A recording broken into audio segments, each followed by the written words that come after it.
Today we're going to be talking about Songs of a Wayfarer by Gustav Mahler, transcribed and arranged by Jan D. Roller. This song, we're going to talk about Movement 1, When Mein Schatz Hochzeit macht, which I probably said wrong, but it means When My Sweetheart is Married. Gustav Mahler was born in July 7th, 1816. He died May 18th, 1911. This piece was composed around 1884, 1885 in the late Romantic era, but it was later revised in the 90s. Its first performance wasn't, orchestral performance wasn't until 1911, but we can't discount any vocal piano arrangements of it before then. This is a simple ternary form of ABA of the sections, and then there's some stuff that happens in each section. Measures 1 through 4 is the introduction, and it is in D minor. And then there's a fermata that lets in the soloist or vocalist at measure 5, where that begins the A section, or A subsection. The A subsection is from measures 5 to measure 17. And it is in D minor for the most part, but in measure 10, we do have a bichordal entrance where there is a minor 4 chord over the minor 1 chord. And at the towards the end, we have an A Phrygian scale over a 1 chord, and then at the end of it, it's a 5 of 4 to a 4 chord. In measure 17, we go back to our D minor, where the keyboard accompaniment takes over, which is our little codetta, measure 17 through 21, which is our codetta leading into our B subsection, which modulates into B flat major.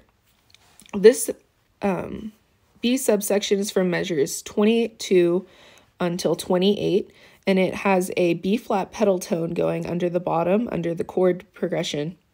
I wouldn't call it a progression. It goes from 1 to a major 7, from 1 to major 7, back and forth, with a bunch of passing tones in between. And in measure 28, we go back to the little motif that the piano does at the very beginning. And it keeps going while the chords are progressing just a little bit. We have a major 4, 4, 3, and 30, diminished 7 chord.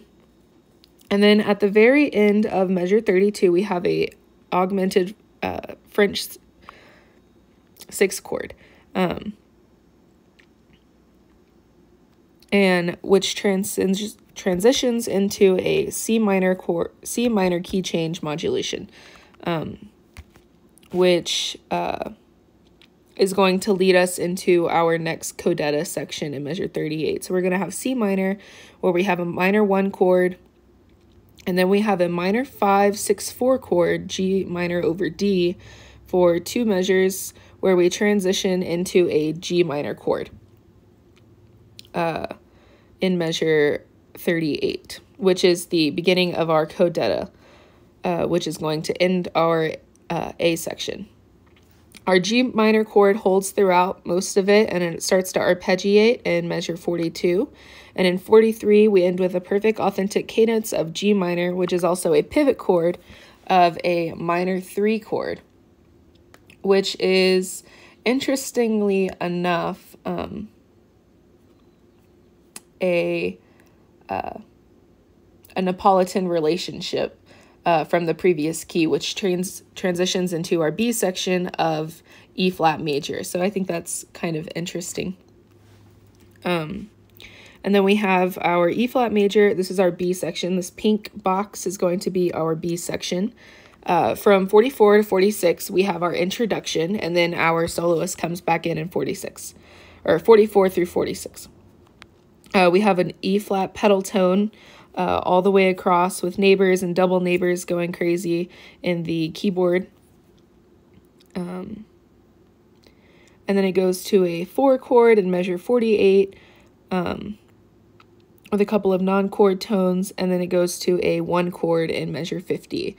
There's a couple of grace notes and trills going on in the keyboard. It's a lot happier than the first section, more bird-like, chippier.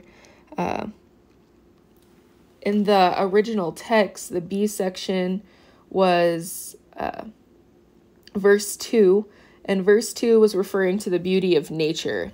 And the first verse was, which was our first A section, which is Mahler actually singing about the story of his lover's marriage to another. He was kind of relating to it. He was going through a pretty bad breakup, and so he just had to pour his heart out into the A section. The two subjects of a man's sorrow versus beautiful nature are kind of characteristics of Mahler, as they're kind of coming from what he's experiencing in this time. And they're used adjacently in his music throughout this whole piece. The piano is very much happy and moving, and the soloist is lamenting. He's just melancholy all the way across. He's super sad. And I think that's kind of interesting how they're kind of juxtaposing across each other the whole time. The key change, or the meter changes frequently. And then in measure 54, we go into G minor again, which is going to lead us into our B subsection of section B in measure 56. Or measure 57, my bad. Measure 57, we go to F major, and normal stuff happening. And in measure 61, we have the beginning, or measure 60, we have the beginning of our retransition back into the A section. So your piano is going crazy here on the bottom, and it's just following a 5/7 chord. And yeah, it's just going a 5/7 chord. It's going crazy, and then it ends in a half cadence, very, very softly, which goes back into D minor. The tempo marking is we offing, and that means like the beginning. Back to D minor, we have just our D pedal tone all the way across with a hemiola in measure 71, where you have the 1 2 1 2 1 2 over the 1 lolly 1 lolly 1 lolly in the bass of the piano. In the measure 74, our tempo is going back and switching back and forth between allegro and andante from measure 74 to the end. 74 is the beginning of our codetta, or it's the ending of our A section, and then in measure 76, 77, we have the beginning of our B section,